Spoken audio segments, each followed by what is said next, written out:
Welcome to VB tutorial YouTube channel.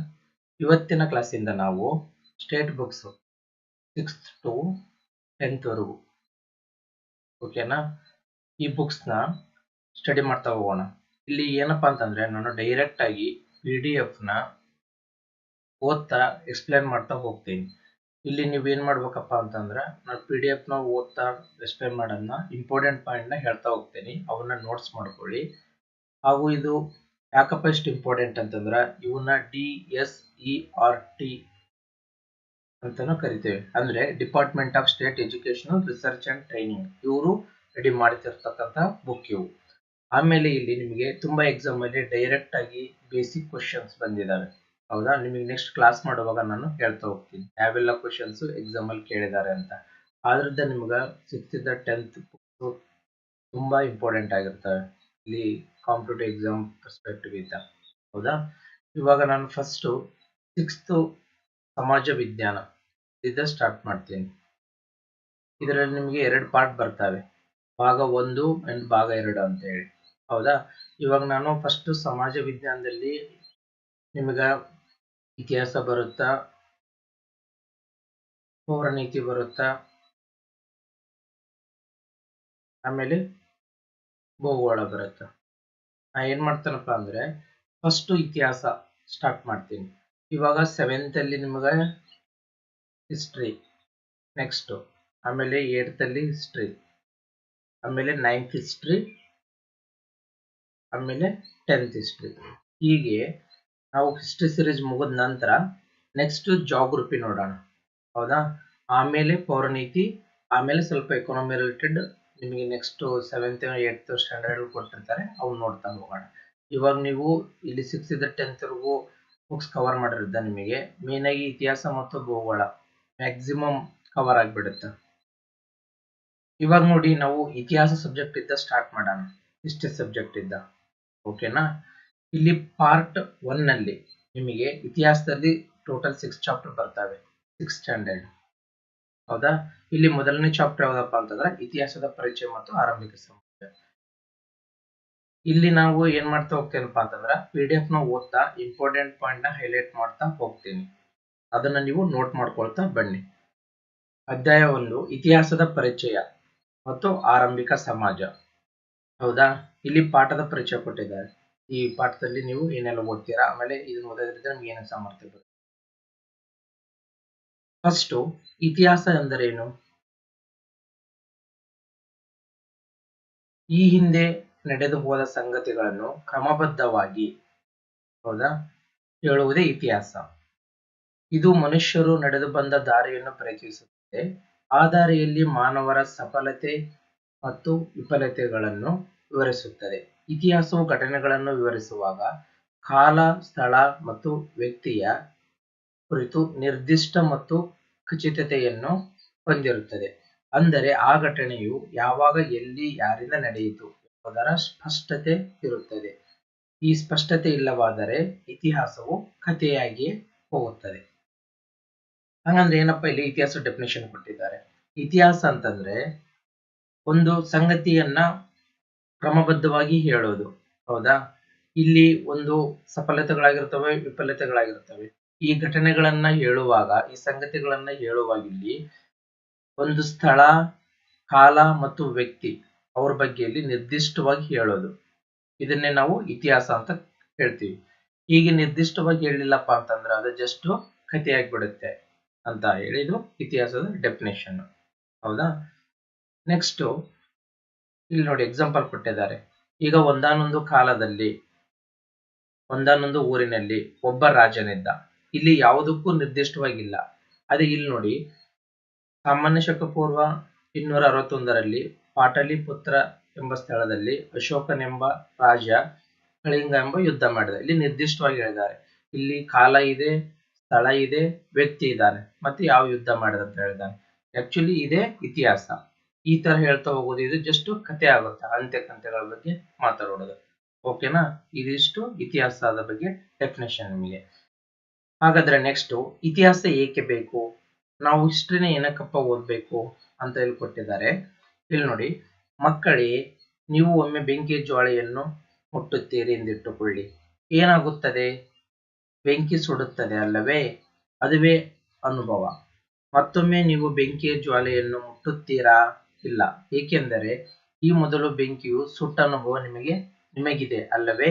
ಹೌದು. ಇದನ್ನೇ ನೆನಪು ಅಥವಾ ಜ್ಞಾಪನ ಶಕ್ತಿ ಅಥವಾ ಸ್ಮರಣೆ ಎಂದು ಕರೆಯುತ್ತೇವೆ. ಒಂದು ವೇಳೆ ಮನುಷ್ಯರಿಗೆ ಸ್ಮರಣಶಕ್ತಿ ಇಲ್ಲದೆ ಹೋದರೆ ಏನು ಮಾಡುತ್ತಿದ್ದರು? ಮಾಡಿದ ತಪ್ಪನ್ನೇ ಮತ್ತೆ ಮತ್ತೆ ಮಾಡುತ್ತಿದ್ದರು ಅಲ್ಲವೇ? ಇದರಿಂದ ಮಾನವನ ಪ್ರಗತಿ ಸಾಧ್ಯವಿಲ್ಲ. ಹಾಗಾದ್ರೆ ನಾವು ಇತಿಹಾಸ ಏನಕ್ಕಪ್ಪ ಓದ್ಬೇಕಪ್ಪ ಅಂತಂದ್ರೆ, ಒಂದು ಅನುಭವಕ್ಕೋಸ್ಕರ, ಒಂದು ನೆನಪಿಗೋಸ್ಕರ, ಸ್ಮರಣ ಶಕ್ತಿಗೋಸ್ಕರ. ಆವಾಗ್ಲೇ ಹೇಳಿದ್ವಲ್ಲ, ಸಫಲತೆ ಮತ್ತು ವಿಫಲತೆಗಳನ್ನು ನಾವು ಜ್ಞಾಪಕ ಇಟ್ಕೊಂಡು ಏನ್ ಮಾಡೋದ್ರಿಂದ ಸಫಲತೆ ಆಗ್ತಾರೆ, ಏನ್ ಮಾಡೋದ್ರಿಂದ ವಿಫಲತೆ ಆಗ್ತಾರೆ ಅಂತ ಹೇಳಿ ಸ್ಮರಣೆಯಲ್ಲಿ ಇಟ್ಕೊಂಡು ಆ ತಪ್ಪನ್ನ ನಾವು ನೆಕ್ಸ್ಟ್ ಮಾಡದೆ ಮುಂದುವರೆದಕ್ಕೋಸ್ಕರ ನಾವು ಇತಿಹಾಸನ ಓದ್ಬೇಕು. ಒಂದ್ ಮಾತಿದೆ, ಯಾರು ಇತಿಹಾಸನ ತಿಳಿಯಲ್ವೋ ಅವರು ಇತಿಹಾಸವನ್ನ ರಚನೆ ಮಾಡಕ್ಕಾಗಲ್ಲ ಅಂತ ಹೇಳಿ, ಇತಿಹಾಸ ಸೃಷ್ಟಿ ಮಾಡಕ್ಕಾಗಲ್ಲ ಅಂತ ಹೇಳಿ. ಆದ್ರಿಂದ ನಾವು ಇತಿಹಾಸ ತಿಳ್ಕೋಬೇಕು. ಇತಿಹಾಸ ತಿಳ್ಕೊಂಡಾಗ ಮಾನವನ ಪ್ರಗತಿ ಆಗುತ್ತದೆ. ಹಾಗಾದ್ರೆ ನೆಕ್ಸ್ಟ್ ಪ್ಯಾರ ಏನಿದೆ? ಹಾಗಾದರೆ ಮನುಷ್ಯರ ಪ್ರಗತಿಗೆ ಸ್ಮರಣ ಶಕ್ತಿ ಇದ್ದಂತೆ ಒಂದು ಸಮಾಜ, ಒಂದು ದೇಶದ ಪ್ರಗತಿಗೆ ಸ್ಮರಣ ಶಕ್ತಿ ಇರಬೇಕಲ್ಲವೇ? ಹೌದು, ಇರಬೇಕು. ಹಾಗಾದರೆ ಯಾವುದು ಸಮಾಜಕ್ಕೆ ಅಥವಾ ದೇಶಕ್ಕೆ ಇರಬಹುದಾದ ಸ್ಮರಣ ಶಕ್ತಿ ಅಂತ ಇಲ್ಲಿ ಕ್ವಶನ್ ಮಾಡ್ತಿದ್ದಾರೆ. ಅಂದ್ರೆ ಇವಾಗ ಒಬ್ಬ ವ್ಯಕ್ತಿಗೆ ಹೇಗೆ ಫ್ಲಾಶ್ ಬ್ಯಾಕ್ ಇರುತ್ತೋ, ಹೌದಾ, ಒಬ್ಬ ವ್ಯಕ್ತಿಗೆ ಹೇಗೆ ನೆನಪಿನ ಶಕ್ತಿ ಇರುತ್ತೋ ಅದೇ ರೀತಿ ಒಂದು ದೇಶ ಅಂತ ಬಂದಾಗ ಅದಕ್ಕೂ ಕೂಡ ಅದರದೇ ಆದಂತಹ ಸ್ಮರಣ ಶಕ್ತಿ ಇದ್ದೇ ಇರುತ್ತೆ. ಒಂದು ಸಮಾಜ ಹೇಗೆ ಹುಡ್ತು ಅಥವಾ ಒಂದು ದೇಶ ಹೇಗೆ ಹುಡ್ತು ಅಂತೇಳಿ, ಹೌದಾ? ಅದೇ ಇತಿಹಾಸ. ಹೌದು, ಮನುಷ್ಯನಿಗೆ ಸ್ಮರಣ ಶಕ್ತಿ ಇದ್ದಂತೆ ಒಂದು ಸಮಾಜಕ್ಕೆ, ಒಂದು ರಾಜ್ಯಕ್ಕೆ, ದೇಶಕ್ಕೆ, ಅಷ್ಟೇ ಏಕೆ ಜಗತ್ತಿಗೆ ಇತಿಹಾಸವೇ ಸ್ಮರಣ ಶಕ್ತಿಯಾಗಿದೆ. ಹೌದಾ? ಒಂದು ಸಮಾಜ, ರಾಜ್ಯ, ದೇಶ, ಜಗತ್ತು ಇವಕ್ಕೆಲ್ಲ ಒಂದು ಹಿಸ್ಟ್ರಿ ಇರುತ್ತಾ, ಒಂದು ನೆನಪು ಇರುತ್ತಾ, ಇದು ಹೇಗೆ ಹುಟ್ಟು ಬಂತು, ಏನೆಲ್ಲ ನಡೀತು ಅಂತ ಹೇಳಿ. ಹೌದಾ? ನೆಕ್ಸ್ಟ್, ಇತಿಹಾಸವು ನಮ್ಮ ಪೂರ್ವಿಕರು ಕೈಗೊಂಡ ಒಳ್ಳೆಯ ಮತ್ತು ತಪ್ಪು ತೀರ್ಮಾನಗಳಿಂದ ಅನುಭವಿಸಿದಂತಹ ಸುಖ ದುಃಖಗಳನ್ನು, ತೊಂದರೆಗಳನ್ನು ತಿಳಿಸುತ್ತದೆ. ಅಲ್ಲದೆ ಮುಂದಿನ ತೀರ್ಮಾನಗಳನ್ನು ಕೈಗೊಳ್ಳುವಾಗ ಎಚ್ಚರಿಸುತ್ತದೆ. ಇತಿಹಾಸದಲ್ಲಿನ ನಮ್ಮ ಪೂರ್ವಿಕರ ತತ್ವಾದರ್ಶಗಳು, ವಿಚಾರಧಾರೆಗಳು ಮುಂದಿನ ತಲೆಮಾರುಗಳಿಗೆ ಮಾದರಿಯೂ ದಾರಿದೀಪವೂ ಆಗುತ್ತದೆ. ಅವರ ಶೌರ್ಯ, ಪರಾಕ್ರಮ, ತ್ಯಾಗ, ಬಲಿದಾನಗಳು ನಂತರ ಪೀಳಿಗೆಗೆ ಸ್ಫೂರ್ತಿಯೂ ಆಗುತ್ತದೆ. ಇಷ್ಟೇ ಅಲ್ಲದೆ ನಮ್ಮ ಸಂಸ್ಕೃತಿ ಪರಂಪರೆಯನ್ನು ಪರಿಚಯಿಸುವ ಮೂಲಕ ಅಭಿಮಾನ ಮತ್ತು ಗೌರವವನ್ನು ಇತಿಹಾಸವು ಮೂಡಿಸುತ್ತದೆ. ಅಂದ್ರೆ ನಾವು ಇತಿಹಾಸನ ಏನಕ್ಕಪ್ಪ ಓದ್ಬೇಕಪ್ಪ ಅಂತಂದ್ರೆ, ನಮ್ಮ ಪೂರ್ವಿಕರು, ಹೌದಾ, ಏನೆಲ್ಲ ಮಾಡಿ ಹೋದ್ರು, ಅವರು ಮಾಡಿರ್ತಕ್ಕಂಥ ಒಳ್ಳೆ ಕೆಲಸಗಳು, ಒಳ್ಳೆ ಕೆಲಸಗಳಿಂದ ಏನೆಲ್ಲ ಸಾಧನೆ ಮಾಡಿದ್ರು, ತಪ್ಪು ಕೆಲಸಗಳಿಂದ ಹೇಗೆ ಫೇಲ್ಯೂರ್ ಆದ್ರು, ಆಮೇಲೆ ಅವರ ತತ್ವಾದರ್ಶಗಳಾಗಿರ್ಬೋದು, ವಿಚಾರಧಾರೆಗಳು, ಅವುಗಳನ್ನ ಇಂದಿನ ತಲೆಮಾರಿನವರು ಹೇಗೆ ಮುಂದುವರ್ಸ್ಕೊಂಡು ಹೋಗ್ಬೇಕು, ಆಮೇಲೆ ಶೌರ್ಯ, ಪರಾಕ್ರಮ ಮತ್ತು ತ್ಯಾಗ ಬಲಿದಾನಗಳು, ಇವು ಇಂದಿನ ಯುವಕರಿಗೆ ಏನಾಗುತ್ತಪ್ಪ, ಇತಿಹಾಸ ತಿಳ್ಕೊಳ್ಳೋದ್ರಿಂದ ಮೋಟಿವೇಟ್ ಆಗುತ್ತಾ, ಹೌದಾ, ಸ್ಫೂರ್ತಿಯಾಗುತ್ತದೆ. ಆಮೇಲೆ ನಮ್ಮ ಸಂಸ್ಕೃತಿ ಪರಂಪರೆ ಅದರ ಮೇಲೆ ನಮಗೆ ಅಭಿಮಾನ ಮತ್ತು ಗೌರವ ಹೆಚ್ಚಿಗೆ ಆಗುತ್ತಾ. ಅದಕ್ಕೋಸ್ಕರ ನಾವು ಹಿಸ್ಟ್ರಿನ ತಿಳ್ಕೋಬೇಕು. ಇದು ಯಾಕೆ ಇತಿಹಾಸ ಓದಬೇಕು ಅಂತ ಹೇಳಿ ಕೊಟ್ಟಿದ್ದಾರೆ. ನೆಕ್ಸ್ಟ್, ಇತಿಹಾಸವನ್ನು ಹೇಗೆ ರಚಿಸಬೇಕು ಎಂಬುದನ್ನು ಮೊಟ್ಟ ಮೊದಲು ತೋರಿಸಿಕೊಟ್ಟವರು ಗ್ರೀಕ್ ದೇಶದ ಹೆರೋಡೋಟಸ್.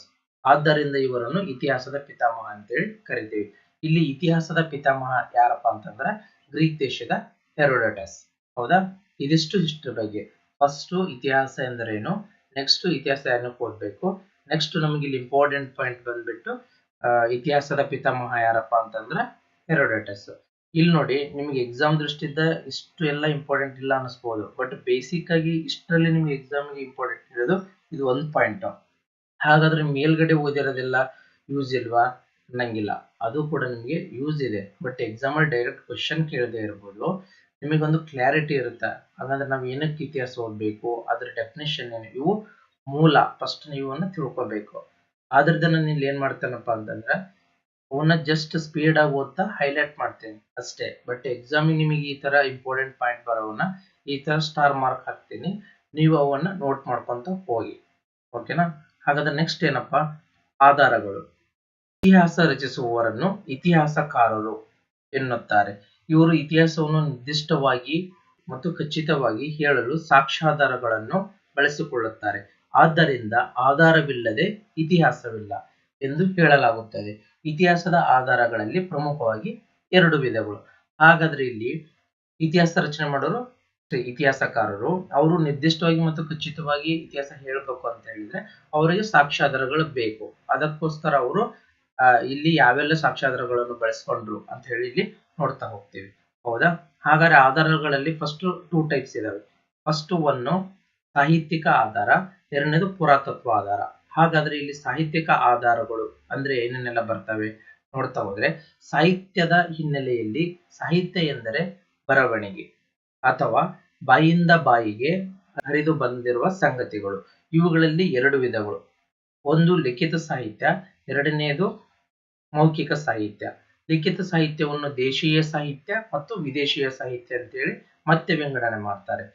ಮೌಖಿಕ ಸಾಹಿತ್ಯವು ಜನಪದ ಗೀತೆ, ಕತೆ, ಲಾವಣಿ, ಐಹಿತ್ಯ ಮೊದಲಾದವುಗಳನ್ನು ಒಳಗೊಂಡಿರುತ್ತದೆ. ಲಿಖಿತ ಸಾಹಿತ್ಯ ರಚಿಸುವವರು ಅಕ್ಷರಸ್ಥರಾದರೆ ಮೌಖಿಕ ಸಾಹಿತ್ಯ ರಚಿಸುವವರು ಅನಕ್ಷರಸ್ಥರಾಗಿರುತ್ತಾರೆ. ಹೌದಾ? ಇಲ್ಲಿ ಏನಪ್ಪಾ ಅಂತಂದ್ರೆ ಸಾಹಿತ್ಯ ಅಂತ ಬಂದಾಗ ಇದು ಬರವಣಿಗೆಯ ಮೂಲಕ ಆಗಿರ್ಬೋದು ನಿಮಗೆ, ಹೌದಾ, ಅಥವಾ ಬಾಯಿಂದ ಬಾಯಿಗೆ ಹೇಳೋದು. ಇದು ಎರಡನ್ನೂ ಕೂಡ ನಾವು ಸಾಹಿತ್ಯ ಅಂತಾನೆ ಕರಿತೀವಿ. ಆದ್ರೆ ಇಲ್ಲಿ ಮತ್ತೆ ಸಾಹಿತ್ಯದಲ್ಲಿ 2 ವಿಧಗಳು ಬರ್ತವೆ. ಯಾವುದು ಅಂತಂದ್ರೆ ಇಲ್ಲಿ ಒಂದು ಲಿಖಿತ ಸಾಹಿತ್ಯ, ಅದೇ ಬರವಣಿಗೆ ಮೂಲಕ ಹೇಳೋದು. ಇನ್ನೊಂದು ಮೌಖಿಕ ಸಾಹಿತ್ಯ ಅಂದ್ರೆ ಬಾಯಿಂದ ಬಾಯಿಗೆ ಹರಿದು ಬರೋದು. ಇಲ್ಲಿ ಮತ್ತೆ ಲಿಖಿತ ಸಾಹಿತ್ಯದಲ್ಲಿ ದೇಶೀಯ ಸಾಹಿತ್ಯ ಮತ್ತು ವಿದೇಶೀಯ. ದೇಶೀಯ ಅಂತಂದ್ರೆ ದೇಶೀಯ ಕವಿಗಳು, ದೇಶೀಯ ವಿದ್ವಾಂಸರು ರಚಿಸಿರುವಂತವು. ವಿದೇಶೀಯ ಸಾಹಿತ್ಯ ಅಂತಂದ್ರೆ ವಿದೇಶೀಯ ಯಾತ್ರಿಕರಾಗಿರ್ಬೋದು, ವಿದೇಶೀಯ ಕವಿಗಳು ಇಲ್ಲಿಯ ಪ್ರಭಾವಕ್ಕೊಳಗಾಗಿ ಇಲ್ಲಿ ಬಗ್ಗೆ ಬರೆದಿರೋದು. ಇದು ವಿದೇಶೀಯ ಸಾಹಿತ್ಯಗಳನ್ನಾಗಿ ವಿಂಗಡಣೆ ಮಾಡ್ತೀವಿ. ಹಾಗಾದ್ರೆ ಇಲ್ಲಿ ಮೌಖಿಕ ಸಾಹಿತ್ಯಗಳು ಯಾವಪ್ಪ ಅಂತಂದ್ರೆ ಜನಪದ ಗೀತೆಗಳಾಗಿರ್ಬೋದು, ಕಥೆಗಳು, ಲಾವಣಿ ಪದಗಳು, ಐಹಿತ್ಯಗಳು, ಇವುಗಳನ್ನೆಲ್ಲ ನಾವು ಮೌಖಿಕ ಸಾಹಿತ್ಯ ಅಂತ ಕರಿತೀವಿ. ಇವುಗಳು ಬಾಯಿಂದ ಬಾಯಿ ಮೂಲಕ ಬಂದಿರವು. ಇವಾಗ ಜನಪದ ಗೀತೆಗಳು ಹಾಡಿನ ಮೂಲಕ ಹೇಳ್ತಾರೆ. ಕಥೆಗಳನ್ನ ಅವರು ಬಾಯಿಂದ ಅವರೇ ಇಮ್ಯಾಜಿನೇಷನ್ ಮಾಡ್ಕೊಂಡು ಹೇಳ್ತಾ ಹೋಗಿರ್ತಾರೆ. ಲಾವಣಿ ಪದಗಳು, ಅದೇ ರೀತಿ ಐಹಿತ್ಯಗಳು, ಇವು ಕೂಡ ಇತಿಹಾಸನ ಹೇಳ್ತವೆ. ಇಷ್ಟು. ಹಾಗಾದ್ರೆ ಇಲ್ಲಿ ನಮಗೆ ಏನಪ್ಪ ಮೇನ್ ಅಂತಂದ್ರೆ, ಯಾರು ಅಕ್ಷರಸ್ಥರಾಗಿದ್ರಲ್ಲ ಅವರು ಲೌಕಿಕ ಸಾಹಿತ್ಯದ ಬಗ್ಗೆ ಹೇಳ್ತಾ ಹೋದ್ರು. ಅವ್ರಿಗೆ ಅಕ್ಷರ ಜ್ಞಾನ ಇತ್ತು, ಬರೆಯೋದು ಮತ್ತು ಓದೋದು. ಯಾರೇ ಅಕ್ಷರ ಜ್ಞಾನವಿರ್ಲಿಲ್ವೋ ಅವರು ಮೌಖಿಕ ಮಾತಿನ ಮೂಲಕನೇ ಹೇಳ್ತಾ ಹೋದ್ರು. ಇದಿಷ್ಟು ಸಾಹಿತ್ಯದ ಆಧಾರ. ಹಾಗಾದ್ರೆ ನೆಕ್ಸ್ಟ್ ಪುರಾತತ್ವ ಆಧಾರಗಳು. ಹಿಂದೆ ಮಾನವರು ನಿರ್ಮಿಸಿದ ಮತ್ತು ಬಳಸಿದಂತಹ ಭೌತಿಕ ವಸ್ತುಗಳ ಅವಶೇಷಗಳೇ ಪುರಾತತ್ವ ಆಧಾರಗಳು. ಹೌದಾ? ನಿರ್ಮಾಣ ಮಾಡಿರೋದು ಮತ್ತು ಬಳಸಿರುವಂತಹ ಭೌತಿಕ ವಸ್ತುಗಳು. ಭೂಮಿಯ ಒಳಗೆ ಹುದುಗಿ ಹೋಗಿರೋ ಅವಶೇಷಗಳನ್ನು ಉತ್ಖನನದ ಮೂಲಕ ಹೊರತೆಗೆಯಲಾಗುವುದು. ಪುರಾತತ್ವ ಆಧಾರಗಳ ವ್ಯಾಪ್ತಿಗೆ ಮಡಕೆ ಚೂರುಗಳು, ನಾಣ್ಯಗಳು, ಶಾಸನಗಳು, ಸ್ಮಾರಕಗಳು ಮತ್ತಿತರ ಅವಶೇಷಗಳು ಒಳಗೊಂಡಿರುತ್ತದೆ. ಇಲ್ಲಿ ಪುರಾತತ್ವ ಆಧಾರ ಏನಪ್ಪಾ ಅಂತಂದ್ರೆ ಈ ಫಿಸಿಕಲಿ ಇರ್ತಕ್ಕಂಥ ಮಟೀರಿಯಲ್, ಭೌತಿಕವಾಗಿ ಸಿಕ್ಕಿರ್ತಕ್ಕಂಥ ಅವಶೇಷಗಳು, ಅವು ಭೂಮಿ ಒಳಗಡೆ ಹೂತೋಗಿರ್ತವೆ. ಅವುಗಳನ್ನ ಉತ್ಖನನ ಮಾಡಿ, ಹೌದಾ, ಅವುಗಳನ್ನ ಹೊರ ತೆಗೆದು ಅವುಗಳನ್ನ ವೈಜ್ಞಾನಿಕವಾಗಿ ಅಧ್ಯಯನ ಮಾಡೋದು. ಅವಾಗ ನಿಮಗೆ ಏನು ಸಿಗ್ತಾವಪ್ಪ ಅಂತಂದ್ರ ಅವು ಮಡಿಕೆ ಚೂರುಗಳಾಗಿರ್ಬೋದು, ನಾಣ್ಯಗಳಾಗಿರ್ಬೋದು, ಶಾಸನಗಳಾಗಿರ್ಬೋದು, ಸ್ಮಾರಕಗಳು, ನೆನಪಿಗೋಸ್ಕರ ಕಟ್ಟ ಸ್ಮಾರಕಗಳಾಗಿರ್ಬೋದು, ಇವೆಲ್ಲ ಭೂಮಿ ಒಳಗಡೆ ಹುದು ಹೋಗಿರೋವನ್ನ ತೆಗೆದು ಅವುಗಳ ಬಗ್ಗೆ ಅಧ್ಯಯನ ಮಾಡೋದು. ಅವಾಗ ನಮಗೆ ಪುರಾತತ್ವ ಆಧಾರದ ಮೇಲೆ ಇತಿಹಾಸನ ರಚಿಸ್ತಾರೆ. ಇಲ್ಲಿ ಮೇನ್ ಏನಪ್ಪಾ ಅಂದ್ರೆ, ಹಾಗಾದ್ರೆ ಉತ್ಖನನ ಎಂದ್ರೆ ಏನು? ಹೌದಾ? ಇಲ್ಲಿ ಹೇಳಿದ್ರು ಅವಶೇಷಗಳನ್ನು ಉತ್ಖನನ ಮಾಡ್ತಾರೆ ಅಂತ. ಉತ್ಖನನ ಎಂದರೆ ಮಾನವನ ಪ್ರಾಚೀನ ಅವಶೇಷ, ಹೌದಾ, ಪ್ರಾಚೀನ ಅವಶೇಷಗಳು ಅಥವಾ ಪಳೆಯುಳಿಕೆಗಳನ್ನು ಹೊರತೆಗೆಯಲು ನಡೆಸುವಂತಹ ವೈಜ್ಞಾನಿಕವಾದ ಭೂ ಅಗೆತ. ಇದನ್ನೇ ನಾವು ಉತ್ಖನನ ಅಂತ ಹೇಳಿ ಕರಿತೇವೆ. ಇಲ್ಲಿ ನಾವು ಬ್ರಷ್, ಕರಣಿ, ಚಾಕು, ಮರದ ದಬ್ಬಗಳಂತಹ ಮೊನಚಾದ ಸಾಧನಗಳನ್ನು ಬಳಸಿ ನಿಧಾನವಾಗಿ ಮಣ್ಣಿನ ಪದರಗಳನ್ನು ಸರಿಸುತ್ತಾರೆ. ಆ ಮಣ್ಣಿನಲ್ಲಿ ಸಿಗುವಂತಹ ಮಡಿಕೆ ಚೂರು, ನಾಣ್ಯ, ಮಣಿ, ಅರಳು, ಎಲುಬು ಮುಂತಾದ ಅವಶೇಷಗಳನ್ನು ಹೊರತೆಗೆದು ಅಧ್ಯಯನಕ್ಕೆ ಒಳಪಡಿಸುತ್ತಾರೆ. ಹೌದಾ? ಇಲ್ಲಿ ಏನ್ ಮಾಡ್ತಾರಪ್ಪ ಅಂತಂದ್ರೆ, ಭೂಮಿ ಒಳಗಡೆ ಸುಮಾರು ಸಾವಿರಾರು ವರ್ಷಗಳಿಂದ ಇಲ್ಲಿ ಜೋಗ್ರಫಿಕಲಿ ತುಂಬಾ ಚೇಂಜಸ್ ಆಗಿರ್ತವೆ. ಇವಾಗ ಇಲ್ಲಿ ಫ್ಲಡ್ ಬಂದಿರುತ್ತಾ, ಪ್ರವಾಹ ಬಂದಿರುತ್ತಾ, ಅಥವಾ ಇಲ್ಲಿ ಭೂಕಂಪಗಳಾಗಿರ್ತವೆ, ಅಥವಾ ಇಲ್ಲಿ ಜ್ವಾಲಾಮುಖಿಗಳು, ಇವೆಲ್ಲ ನ್ಯಾಚುರಲ್ ಆಕ್ಟಿವಿಟೀಸ್ ಇದ್ದ ಇಲ್ಲಿ ಹುದುಗಿ ಹೋಗಿರ್ತವೆ ಅವಶೇಷಗಳು. ಅವನ್ಗಳನ್ನ ಡಿಗ್ ಮಾಡಿ ಅಗೆದು ಅವುಗಳನ್ನ ವೈಜ್ಞಾನಿಕವಾಗಿ ಸ್ಟಡಿ ಮಾಡೋದನ್ನೇ ನಾವು ಇಲ್ಲಿ ಅಂತ ಕರಿತೇವಪ್ಪ ಅಂತಂದ್ರೆ ಉತ್ಖನನ. ಅವಕ್ಕೆ ನಾವಿಲ್ಲಿ ನಾಣ್ಯಗಳು ಅಂತ ಬಂದಾಗ ಹಿಂದಿನ ಕಾಲದ ರಾಜರು ಸಿಂಬಾಲಿಕ್ ಆಗಿ ಅವರ ಸಿಂಬಲ್ ಹಾಕ್ಸೋದು, ಶಾಸನಗಳಂತ ಬಂದಾಗ ಅವರ ಕೊಡುಗೆಗಳಾಗಿರ್ಬೋದು, ಅವರ ಸಾಧನೆಗಳನ್ನ ಬರೆದಿದ್ರು.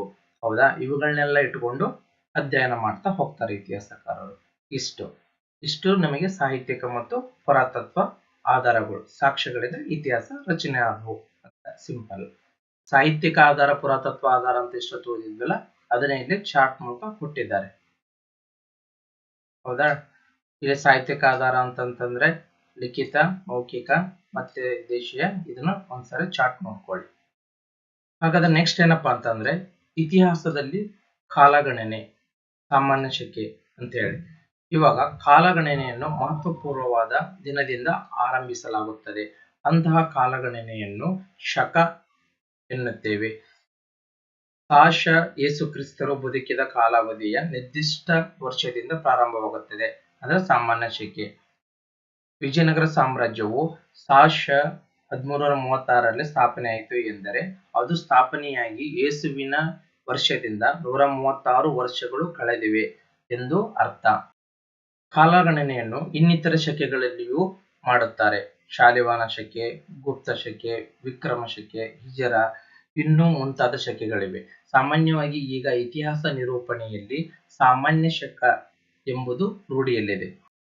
ಒಂದು ಶತಮಾನವೆಂದರೆ 100 ವರ್ಷಗಳು. ನಾವು ಸಾಮಾನ್ಯ ಶಕ 21ನೇ ಶತಮಾನದವರು ಎಂದರೆ ಸಾಮಾನ್ಯ ಶಕ 2001ರಿಂದ ಸಾಮಾನ್ಯ ಶಕ 2100ರವರೆಗೂ ಅಂತೇಳಿ. ಇಲ್ಲಿ ಏನಪ್ಪಾ ಅಂತಂದ್ರ ಟೈಮ್ ಲೈನ್ ಬಗ್ಗೆ ಹೇಳಿದ್ದಾರೆ. ಈಗ ನೀವು ಈ ಇತಿಹಾಸ ಓದುವಾಗ ನೀವು ಓದಿರ್ತೀರ ಸಾಮಾನ್ಯ ಶಕ, ಕ್ರಿಸ್ತ ಶಕ, ಕ್ರಿಸ್ತ ಪೂರ್ವ, ಆಮೇಲೆ ಎಡಿ, ಬಿಡಿ, ಹೌದಾ, ಸಿಇ ಅಂತ. ಹಾಗಂದ್ರೆ ಏನಪ್ಪಾ ಅಂತ ಹೇಳಿ ನಾವಿಲ್ಲಿ ತಿಳ್ಕೊಂತೇವೆ ಸಿಂಪಲ್. ಇಲ್ಲಿ ಏನಪ್ಪಾ ಅಂತಂದ್ರ ಈಗ ನೋಡಿ, ಕ್ರಿಸ್ತ ಶಕ ಮತ್ತೆ ಕ್ರಿಸ್ತ ಪೂರ್ವ ಅದು ಹೇಗ್ ಬಂತು. ನೆಕ್ಸ್ಟ್ ಈಗ ಶಾಲಿವಾನ ಶಕ, ಗುಪ್ತ ಶಕೆ, ವಿಕ್ರಮ ಅಂದ್ರೆ ಈ ರಾಜನ ಮನೆತಗಳು ಆಡಳಿತವಾಗ ಒಂದು ಟೈಮ್ ಲೈನ್ ಹಾಕೊಂಡಿದ್ರು. ಅವರು ಯಾವ ತರ ಹಾಕೊಂಡಿದ್ರು ಆ ಆಧಾರದ ಮೇಲೆ ನೋಡ್ತೀವಿ. ಬಟ್ ನಾವಿಲ್ಲಿ ಎಲ್ಲ ಓದೋದೇನಪ್ಪಾ ಅಂತಂದ್ರೆ ಕ್ರಿಸ್ತ ಶಕ, ಅದ ಆಧಾರದ ಮೇಲೆ ನಾವಿಲ್ಲಿ ಓದ್ತಾ ಹೋಗ್ತೀವಿ. ನೆಕ್ಸ್ಟ್ ಶತಮಾನ ಅಂತಂದ್ರೆ ಈಗ ನಾವು 21ನೇ ಶತಮಾನದವರು ಅಂತ ಹೇಳ್ತೀವಿ. 21ನೇ ಶತಮಾನ ಅಂತಂದ್ರೆ ಪ್ರಾರಂಭವಾಗೋದು 2001ರಿಂದ 2100 ಇಲ್ಲಿವರೆಗೂ ಇದು 21ನೇ ಶತಮಾನ. ಇಲ್ಲಿ ನೋಡಿ ನಮಗೆ ನೀಟಾಗಿ ಕೊಟ್ಟಿದ್ದಾರೆ ಟೈಮ್ ಲೈನ್ ಬಗ್ಗೆ. ಇಲ್ಲಿ ಯೇಸು ಬದುಕಿದ ಕಾಲಾವಧಿಯ ನಿರ್ದಿಷ್ಟ ವರ್ಷನ ನಾವು 0 ಅಂತ ತಗೊಂಡ್ರೆ, ಅವರು ಅದಕ್ಕಿಂತ ಮುಂಚಿನ ಕಾಲಾವಧಿಯನ್ನು ನಾವು ಸಾಮಾನ್ಯ ಶಕ ಪೂರ್ವ ಅಂತ ಓದ್ತೀವಿ. ಅವ್ರು ಹುಟ್ಟಿದ ನಂತರದ ಕಾಲವನ್ನ ನಾವು ಸಾಮಾನ್ಯ ಶಕ ಅಂತ ಹೇಳಿ ಕರಿತೀವಿ. ಇದನ್ನ ನಾವು BC, ಬಿಫೋರ್ ಕ್ರಿಸ್ಟ್ ಅಂತ ಕರಿತೀವಿ. ಇದನ್ನ ನಾವು AD ಅಥವಾ CE, ಕಾಮನ್ ಇರಾ ಅಂತ ಹೇಳಿ ನಾವು ಇಲ್ಲಿ ಕರಿತೀವಿ. ಹೌದಾ? ಇಲ್ಲಿ ಫಸ್ಟ್ ಏನಪ್ಪಾ ಅಂತಂದ್ರೆ ಯೇಸು ಇದರಲ್ಲ, ಅವ್ರು ಹುಟ್ಟಿದ ನೀವು ಜೂನ್ ಅಂತ ತಗೊಂತೀರಾ. ಅವ್ರಿಗಿಂತ ಮುಂಚಿನದು ಇಲ್ಲಿ ರಿವರ್ಸ್. ಈಗ ನೋಡಿ, ಅಲ್ಲಿದ್ದ ಮುಂಚೆ 1 ಶತಮಾನ ಹಿಂದಕ್ಕೆ ಹೋದ್ರೆ ಅಲ್ಲಿ ನಾವು 100, ಆಮೇಲೆ 2 ಶತಮಾನ ಹಿಂದಕ್ಕೆ ಹೋದ್ರೆ 200, ಈ ತರ ನಾವಿಲ್ಲಿ ಓದ್ತಾ ಹೋಗ್ತೀವಿ. ಮೇನ್ ಆಗಿ ನಾವು ಯಾಕಪ್ಪ ಈ ಸಾಮಾನ್ಯ ಶಕ, ಕ್ರಿಸ್ತಿಗೆ ಇವನ್ನೇ ಓದ್ತೇವೆ ಅಂತಂದ್ರೆ, ನಾವೆಲ್ಲರೂ ಸುಮಾರು 250-200 ವರ್ಷಗಳು ಇಲ್ಲಿವರೆಗೂ ನಾವು ಬ್ರಿಟಿಷರ ಆಡಳಿತಕ್ಕೆ ಒಳಗಾಗಿದ್ವಿ. ಹೌದಾ? ಅವರು ಕ್ರಿಶ್ಚಿಯನ್ ಆಗಿರೋದ್ರಿಂದ ನಮಗೆ ಈ ಕ್ರಿಸ್ತ ಶಕ, ಕ್ರಿಸ್ತ ಪೂರ್ವ ಈ ಟೈಮ್ ಲೈನ್ ಇಟ್ಕೊಂಡೆ ನಾವು ಇತಿಹಾಸನ ಓದ್ತಾ ಹೋಗ್ತಾ ಇದೀವಿ. ಹೌದಾ? ಇಲ್ಲಿ ಏನಪ್ಪಾ ಅಂದ್ರೆ ಇಸವಿಗಳು ಮಾನವನ ಪ್ರಗತಿಯನ್ನು ಅರ್ಥ ಮಾಡಿಕೊಳ್ಳಲು ಸಹಾಯ ಮಾಡುತ್ತವೆ. ಹೌದಾ? ಮಾನವ ಹೇಗ್ ಪ್ರಗತಿ ಆಗ್ತಾ ಬಂದ ಅಂತೇಳಿ ಅರ್ಥ ಮಾಡ್ಕೊಳಕ್ಕೆ ಸಹಾಯ ಆಗ್ತೈತಿ ಟೈಮ್ ಲೈನ್ಗಳು. ಘಟನೆಗಳು ನಡೆದ ಕಾಲಕ್ರಮವನ್ನು ತಿಳಿಸುವುದೇ ಇಸವಿಗಳನ್ನು ಸೂಚಿಸುವ ಉದ್ದೇಶವಾಗಿದೆ. ಇಸವಿಗಳನ್ನು ಕಂಠಪಾಠ ಮಾಡುವುದಕ್ಕಾಗಿ ಮಾತ್ರವೇ ಹೇಳಲಾಗಿಲ್ಲ. ಕೇವಲ ನಿಮಗೆ ಕಂಠಪಾಠ ಮಾಡಕ್ ಮಾತ್ರ ಇಷ್ಟ ಇಲ್ಲ. ಇಲ್ಲಿ ಮಾನವ ಯಾವ ರೀತಿ ಸಾಧನೆ ಮಾಡ್ತಾ ಬಂದ, ಪ್ರಗತಿ ಹೊಂದ್ತಾ ಬಂದ ಅಂತ ಹೇಳಿ ನಿಮಗೆ ತಿಳಿಯೋಕ್ಕೂ ಕೂಡ ಇಲ್ಲಿ ಇಸವಿಗಳು ಹೆಲ್ಪ್ ಆಗ್ತಾ ಹೋಗ್ತವೆ. ಹಾಗಾದ್ರೆ ಇಲ್ಲಿ ನೆಕ್ಸ್ಟ್ ಪಾರ್ಟ್ ಏನಪ್ಪಾ? ಆರಂಭಿಕ ಸಮಾಜ. ಸಾಮಾನ್ಯವಾಗಿ ಇತಿಹಾಸವನ್ನು 3 ಪ್ರಧಾನ ಕಾಲಗಳಾಗಿ ವರ್ಗೀಕರಿಸಿಕೊಳ್ಳಬಹುದು. ಅವುಗಳೆಂದರೆ ಫಸ್ಟ್ ಒನ್ ಪ್ರಾಗೈತಿಹಾಸಿಕ ಕಾಲ, ಪ್ರೀ ಹಿಸ್ಟಾರಿಕ್ ಪೀರಿಯಡ್. ಸೆಕೆಂಡು ಪೂರ್ವಭಾವಿ ಇತಿಹಾಸ ಕಾಲ, ಪ್ರೋಟೋ ಹಿಸ್ಟಾರಿಕ್ ಪೀರಿಯಡ್. ಮೂರನೇದು ಇತಿಹಾಸ ಕಾಲ, ಹಿಸ್ಟಾರಿಕ್ ಪೀರಿಯಡ್ ಅಂತ ಹೇಳಿ ಈ ತರ ವರ್ಗೀಕರಣ ಮಾಡ್ತೀವಿ. ಆರಂಭಿಕ ಸಮಾಜ ಅಂತ ಕೊಟ್ಟಿದ್ದಾರೆ. ಮಾನವರ ಇತಿಹಾಸದಲ್ಲಿ ಪ್ರಾಗೈತಿಹಾಸಿಕ ಕಾಲವೇ 99.9% ಕಾಲಾವಧಿಯನ್ನು ಒಳಗೊಂಡಿದೆ. ಆದರೆ ಆ ಕಾಲದ ಕುರಿತು ಅಧ್ಯಯನ ಮಾಡಲು ಇರುವ ಆಧಾರಗಳು ಬಹಳ ಕಡಿಮೆ. ಹೌದಾ? ಆದ್ದರಿಂದ ಇತಿಹಾಸದಲ್ಲಿ ಪ್ರಾಗೈತಿಹಾಸಿಕ ಕೊಟ್ಟಿರುವ ಸ್ಥಳಾವಕಾಶವು ಕಡಿಮೆ. ಮೇಲಿನ 3 ಕಾಲಗಳನ್ನು ವರ್ಗೀಕರಿಸಲು ಬಳಸುವ ಮಾನದಂಡವೇ ಅಕ್ಷರ ಜ್ಞಾನವಾಗಿದೆ. ಹೌದಾ? ಇಲ್ಲಿ ಮೇನ್ ಏನಪ್ಪಾ ಅಂತಂದ್ರೆ ಈ ಮೂರು ವರ್ಗೀಕರಣಕ್ಕೆ ಮೂಲ ಆಧಾರ ಏನಪ್ಪಾ ಅಂತಂದ್ರೆ ಅಕ್ಷರಗಳ ಜ್ಞಾನ. ಈ ಅಕ್ಷರ ಜ್ಞಾನದ ಮೇಲೆನೆ ಇವುಗಳನ್ನ ವರ್ಗೀಕರಣ ಮಾಡಿದ್ದಾರೆ. ಆಮೇಲೆ ಇಲ್ಲಿ ಪ್ರಾಗೈತಿಹಾಸಿಕ ಕಾಲ 99.9% ಇದ್ರೂ ಕೂಡ ಇದಕ್ಕೆ ಯಾವುದೇ ಮೂಲ ಆಧಾರಗಳು ಇಲ್ಲದೆ ಇರೋ ಕಾರಣ ಇವುಗಳ ಮೇಲೆ ನಡೆದಿರತಕ್ಕಂತಹ ಅಧ್ಯಯನ ಕೂಡ ಸೀಮಿತವಾಗಿದೆ. ಹೌದಾ? ಹಾಗಾದ್ರೆ ನೆಕ್ಸ್ಟ್ ಏನಪ್ಪಾ, ಅಕ್ಷರ ಪರಿಚಯವೇ ಇಲ್ಲದ ಕಾಲಘಟ್ಟವನ್ನು ನಾವು ಪ್ರಾಗೈತಿಹಾಸಿಕ ಕಾಲ ಎಂದು ಕರೆಯಲಾಗುವುದು. ಉದಾಹರಣೆಗೆ ಶಿಲಾಯುಗಗಳು. ಹೌದಾ? ನೆಕ್ಸ್ಟ್ ಯಾವೊಂದು ಕಾಲದಲ್ಲಿ ಅಕ್ಷರಗಳ ತಿಳುವಳಿಕೆ ಇದ್ದು ಅವುಗಳನ್ನು ಇಂದು ಓದಲು ಸಾಧ್ಯವಾಗಿಲ್ಲದಿದ್ದರೆ ಆ ಕಾಲಘಟ್ಟವನ್ನು ನಾವು ಪೂರ್ವಭಾವಿ ಇತಿಹಾಸ ಕಾಲ ಎಂದು ಕರೆಯಲಾಗುವುದು. ಇದನ್ನು ನಾವು ಉದಾಹರಣೆ ಹರಪ್ಪ ನಾಗರಿಕತೆ ಕಾಲ ಅಂತ ಕರಿತೇವೆ. ನೆಕ್ಸ್ಟ್ ಯಾವ ಕಾಲಘಟ್ಟದಲ್ಲಿ ಅಕ್ಷರ ಪರಿಚಯವಿರುವುದು ಮತ್ತು ಆ ಅಕ್ಷರಗಳನ್ನು ಇಂದು ಓದಲಾಗುವುದು ಆ ಕಾಲವನ್ನು ನಾವು ಇತಿಹಾಸ ಕಾಲ ಎಂದು ಕರೆಯಲಾಗುವುದು. ಇಲ್ಲಿ ನೋಡಿ, ನಾನು ಏನು ಓದ್ತಾ ಇದ್ದೇನಲ್ಲ, ಇಲ್ಲಿ ಹೈಲೈಟ್ ಮಾಡಿ ಇವುಗಳನ್ನೆಲ್ಲ ಪಾಯಿಂಟ್ ಮಾಡ್ಕೊಳ್ಳಿ ನೀವು. ಓಕೆನಾ? ಪಾಸ್ ಮಾಡ್ಕೊಂಡು ಪಾಯಿಂಟ್ ಮಾಡ್ತಾ ಬನ್ನಿ. ಇಲ್ಲಿ ನಾನು ಹೇಳ್ತೀನಿ ಯಾವೆಲ್ಲ ನಿಮ್ಗೆ ಪಾಯಿಂಟ್ ಮಾಡ್ಕೋಬೇಕು ಅಂತ. ಇಷ್ಟರಲ್ಲಿ ನಾನು ಯಾವನ್ನ ಇಲ್ಲಿ ಈ ತರ ಹೈಲೈಟ್ ಮಾಡಿ ಸ್ಟಾರ್ ಆಗ್ತೀನೋ ಅವುಗಳನ್ನ ಮಾತ್ರ ಪಾಯಿಂಟ್ ಮಾಡ್ಕೊಳ್ತಾ ಬನ್ನಿ. ಆಯ್ತಾ? ಅಕ್ಷರಗಳ ಪರಿಚಯ ಇಲ್ಲದ ಕಾಲ ನಾವು ಪ್ರಾಗೈತಿಹಾಸ ಕಾಲ ಅಂತ ಕರಿತಾ ಇದ್ವಿ. ಅದಕ್ಕೆ ಉದಾಹರಣೆ ಶಿಲಾಯುಗಗಳು. ಅಕ್ಷರಗಳು ಇದ್ವು ಆದರೆ ಇಂದವನ್ನು ಓದಕ್ಕಾಗಲ್ಲ. ಉದಾಹರಣೆ ಹರಪ್ಪ ನಾಗರಿಕತೆ. ಇಲ್ಲಿ ಏನ್ ಮಾಡ್ತಾ ಇದ್ರು, ಅಕ್ಷರಗಳನ್ನ ಸಿಂಬಾಲಿಕ್ ಆಗಿ ಬರಿತಾ ಇದ್ರು, ಬಟ್ ಅವನ್ನ ನೀವು ಇಂದು ಓದಕ್ ಆಗ್ತಾ ಇರಲ್ಲ. ಹೌದಾ? ಈ ತರ ಬರೆದಾಗ ಇವುಗಳನ್ನ ನಾವು ಪೂರ್ವಭಾವಿ ಇತಿಹಾಸ ಕಾಲ ಅಂತ ಕರೆದ್ವಿ. ಬಟ್ ಇತಿಹಾಸ ಕಾಲದಲ್ಲಿ ಅಕ್ಷರಗಳನ್ನ ನೀವು ಓದ್ಬೋದು. ಇವಾಗ ಕನ್ನಡ, ಇದು ಕನ್ನಡದ ಮೊಟ್ಟ ಮೊದಲ ಶಾಸನ ಯಾವ್ದಪ್ಪ ಅಂತಂದ್ರೆ ಹಲ್ಮಿಡಿ ಶಾಸನ. ಹೌದಾ?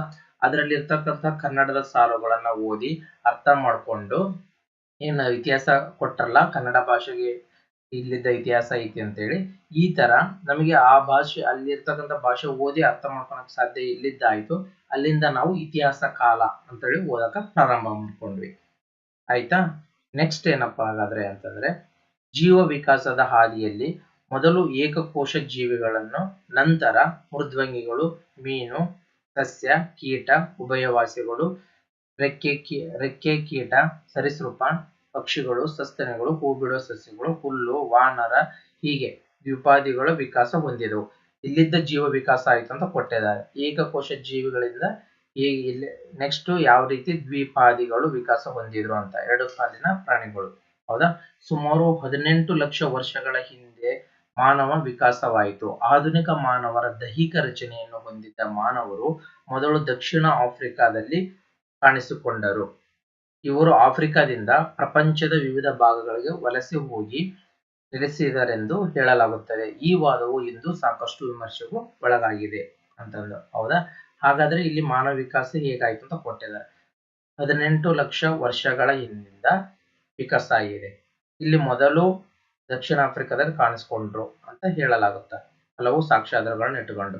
ಬಟ್ ಇದು ಇನ್ನು ವಿಮರ್ಶೆ ಮಾಡ್ತಾ ಇದ್ದಾರೆ ಅಂತೇಳಿ ಇಲ್ಲಿ ಕೊಟ್ಟಿದ್ದಾರೆ. ನೆಕ್ಸ್ಟ್ ಏನಪ್ಪಾ ಅಂತಂದ್ರೆ, ಮತ್ತೆ ಪ್ರಾಗೈತಿಹಾಸಿಕ ಕಾಲದಲ್ಲಿ 3 ಹಂತಗಳಿವೆ. ಹೌದಾ? ನಾವೇನು ಪ್ರಾಗೈತಿಹಾಸಿಕ ಕಾಲ ಅಂತ ಓದಿದ್ವಲ್ಲ, ಮತ್ತೆ ಇದರಲ್ಲಿ 3 ಹಂತಗಳಿದೆ. ಅವು ಯಾವ್ದಾವ್ದಪ್ಪ ಅಂತಂದ್ರ ಹಳೆ ಶಿಲಾಯುಗ, ಮಧ್ಯ ಶಿಲಾಯುಗ, ನವಶಿಲಾಯುಗ ಅಂತ ಹೇಳಿ. ಹಾಗಾದ್ರಲ್ಲಿ ಫಸ್ಟ್ನೇದು ಯಾವ್ದಪ್ಪ ಅಂತಂದ್ರ ಹಳೆಯ ಶಿಲಾಯುಗ. ಈ ಕಾಲವು ಮಾನವರ ಇತಿಹಾಸದ ಆರಂಭಿಕ ಪುರಾತಾತ್ವಿಕ ಹಂತವಾಗಿದೆ, ಆರ್ಕೋಲಜಿಕಲ್ ಅಂತೇಳಿ. ಈ ಕಾಲದ ಮಾನವರು ಹಣ್ಣು ಹಂಪಲು ಗೆಡ್ಡೆ ಗೆಣಸುಗಳನ್ನು ತಿಂದು ಬದುಕುತ್ತಿದ್ದರು. ಅಲೆಮಾರಿಗಳಾಗಿದ್ದ ಇವರು ಆಹಾರವನ್ನು ಅರಸುತ್ತಾ ಗವಿಗಳಲ್ಲಿ, ಕಲ್ಲಾಸರೆಗಳಲ್ಲಿ ವಾಸಿಸುತ್ತಿದ್ದರು. ಎರಚಕ್ಕೆ, ಚಾಕು, ಕಳ್ಳುಳಿ, ಮೋನೆ ಮುಂತಾದ ದೊಡ್ಡ ದೊಡ್ಡ ಶಿಲಾ ಉಪಕರಣಗಳನ್ನು ಬೆಣಚುಕಲ್ಲುಗಳಿಂದ ತಯಾರಿಸುತ್ತಿದ್ದರು. ಎಲೆ ಮತ್ತು ತೊಗಟೆಗಳನ್ನು ಹೊದಿಕೆಯಾಗಿ ಬಳಸುತ್ತಿದ್ದರು. ಎಲ್ಲಾ ಕಾಲಗಳಲ್ಲಿಯೂ ಹಣ್ಣು ಹಂಪಲು ಗೆಡ್ಡೆ ಗೆಣಸುಗಳು ದೊರಕುತ್ತಿರಲಿಲ್ಲ. ಹಳೆಯ ಶಿಲಾಯುಗದ ಕೊನೆಯ ಘಟ್ಟದಲ್ಲಿ ಆಹಾರಕ್ಕಾಗಿ ಬೇಟೆಯಾಡುವುದು ಮತ್ತು ಮೀನು ಹಿಡಿಯುವುದನ್ನು ಕಲಿತರು. ಮೊದಲ ಬಾರಿಗೆ ಬೆಂಕಿಯ ಪರಿಚಯವಾಯಿತು. ಮೊದಲ ಬಾರಿಗೆ ಇಲ್ಲಿ ಏನಾಯ್ತು? ಬೆಂಕಿ ಪರಿಚಯವಾಯಿತು. ಹಳೆಯ ಶಿಲಾಯುಗದ ಪ್ರಮುಖ ನೆಲೆಗಳೆಂದರೆ ಮಧ್ಯಪ್ರದೇಶದ ಬೇಲಾನ್ ಕಣಿವೆ, ಕರ್ನಾಟಕದ ಹುಣಸಗಿ, ಬೈಚಬಾಳ್ ಪ್ರದೇಶ, ಆಂಧ್ರ ಪ್ರದೇಶದ ಕರ್ನೂಲು, ಅಮರಾವತಿ, ತಮಿಳುನಾಡಿನ ಅತ್ತಿರಾಂಪಕಂ ಮುಂತಾದ. ಸಾಮಾನ್ಯವಾಗಿ ಹಳೆಯ ಶಿಲಾಯುಗದ ಕಾಲವನ್ನು 5 ಲಕ್ಷ ವರ್ಷದಿಂದ 12 ಲಕ್ಷ ವರ್ಷದವರೆಗೆ ಗುರುತಿಸುತ್ತೇವೆ. ಹೌದಾ? ಇಷ್ಟು ಇಲ್ಲಿ ಏನಪ್ಪ ಮೇನು ಅಂತಂದ್ರೆ, ನಾನು ನೋಡಿ ಹೈಲೈಟ್ ಮಾಡ್ತಾ ಹೋಗ್ತೀನಿ. ಇಲ್ಲಿ ಪ್ರಮುಖವಾಗಿ ಏನಪ್ಪಾ ಅಂತಂದ್ರ ಹಳೆಯ ಶಿಲಾಯುಗದ ಜನರು ಬಳಸ್ತಕ್ಕಂತ ಆಹಾರ, ಅವರು ಹಣ್ಣು ಹಂಪಲು ಗೆಡ್ಡೆ ಗೆಣಸುಗಳನ್ನ ತಿಂದು ಬದುಕ್ತಾ ಇದ್ರು. ಅವ್ರ ಆಹಾರ ಏನ್ ಬಳಸ್ತಾ ಇದ್ರು ಅಂತ ಹೇಳಿ. ನೆಕ್ಸ್ಟ್ ಅವರು ಎಲ್ಲಿ ವಾಸ ಮಾಡ್ತಾ ಇದ್ರಪ್ಪ ಅಂತಂದ್ರ ಗವಿಗಳು ಕಲ್ಲಾಸರಗಳಲ್ಲಿ ವಾಸ ಮಾಡ್ತಾ ಇದ್ರು.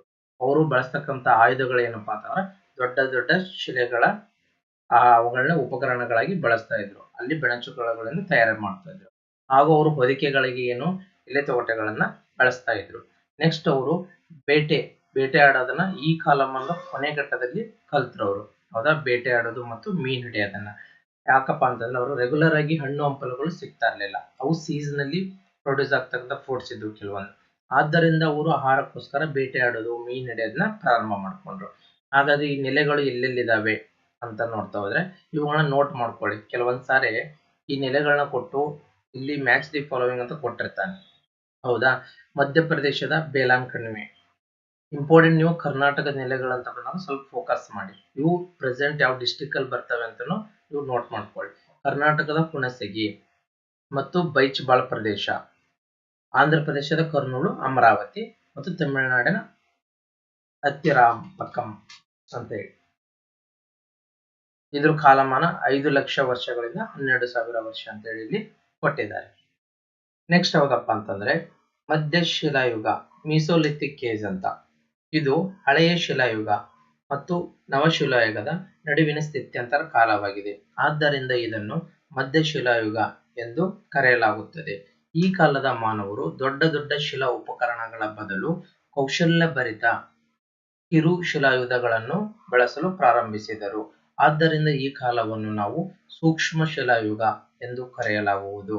ಈ ಕಿರಿ ಆಯುಧಗಳನ್ನು ಬಾಣದ ತುದಿಗೆ ಅಥವಾ ಕಟ್ಟಿಗೆ ತುದಿಗೆ ಸಿಕ್ಕಿಸಿ ಬರ್ಚಿಯಂತೆ ಬಳಸಿ ಬೇಟೆಯಾಡುತ್ತಿದ್ದರು.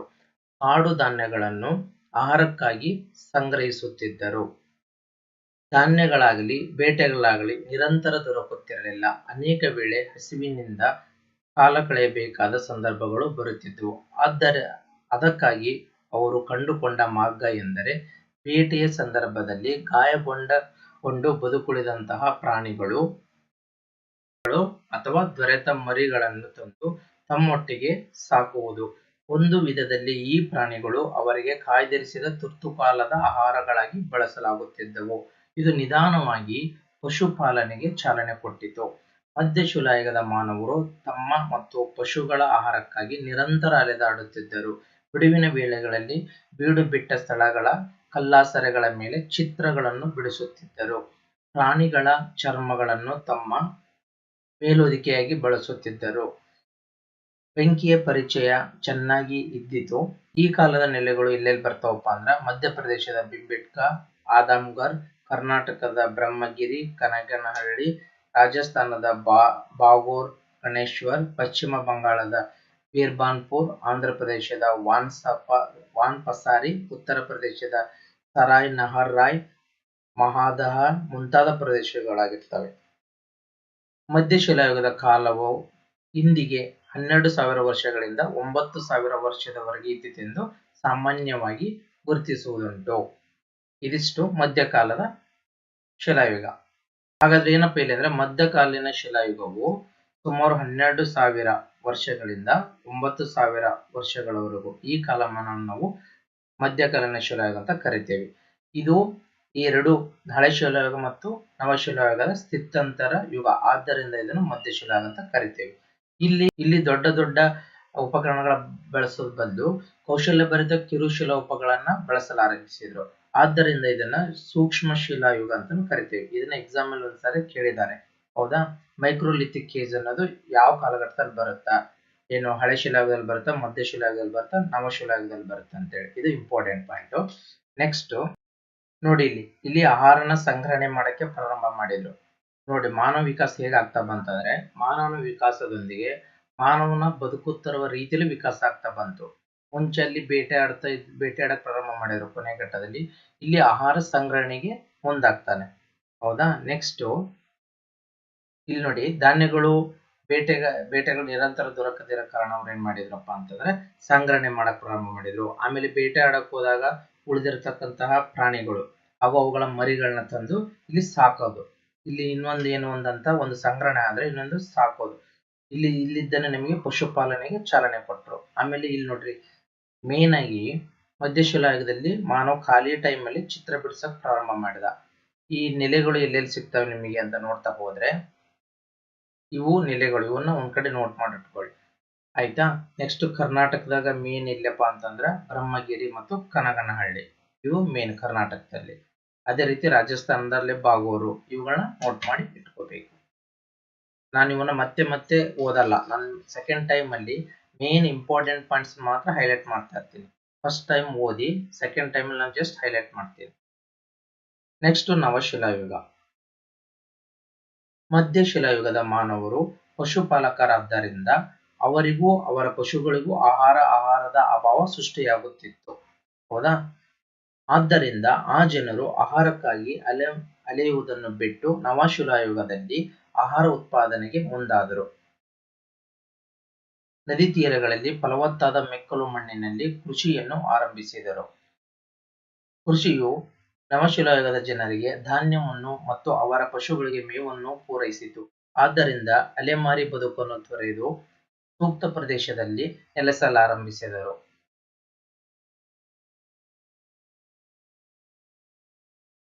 ಹೀಗೆ ಕೃಷಿಯು ಸಂಸ್ಕೃತಿ ಮತ್ತು ನಾಗರಿಕತೆಗಳ ಉದಯಕ್ಕೆ ಮೊದಲ ಹೆಜ್ಜೆಯಾಯಿತು.